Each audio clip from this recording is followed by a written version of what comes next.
144 वर्षानंतर होणारा प्रयागराजमध्ये आता काही दिवसांपासून महाकुंभ मेळ्याला सुरुवात झाली असून सुमारे 1 कोटी भाविकांनी गंगेत स्नान केले आहे. 14 जानेवारीपासून काही शाही स्नानाला सुरुवात झाली असली तरी त्याची शोभा येत्या काही दिवसात आणखीनच वाढणार आहे.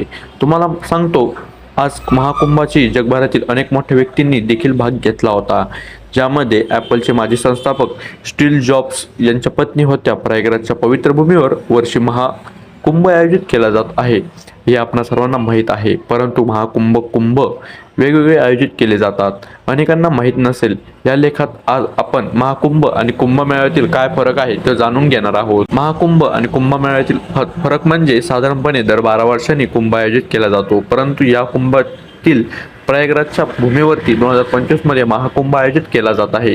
कुंभ आणि महाकुंभ यातील फरक फार कमी लोकांना माहीत आहे. महाकुंभ म्हणजे कार्यक्रम दर 12 वर्षांनी एकदा होतो आणि सर्व कुंभमेळ्यामध्ये सर्वात पवित्र मानला जातो. हा कुंभमेळा आणि 13 जानेवारी ते 26 फेब्रुवारीपर्यंत चालणार असल्याची दोन्ही का आज आपण जाणून घेणार आहोत. महाकुंभ मेळावा म्हणजे कुंभमेळा दरवर्षी 3 वर्षांना साजरा केला जातो आणि हरिद्वार, उज्जैन, नाशिक आणि प्रयागराज या 4 ठिकाणी करून साजरा केला जातो. मित्रांनो, तुम्हाला माहिती होतं की नक्की कमेंट करून सांगा. आपल्या व्हिडिओला लाईक, चॅनलला सबस्क्राईब, पेजला फॉलो केल्याशिवाय कोणीही जाऊ नका.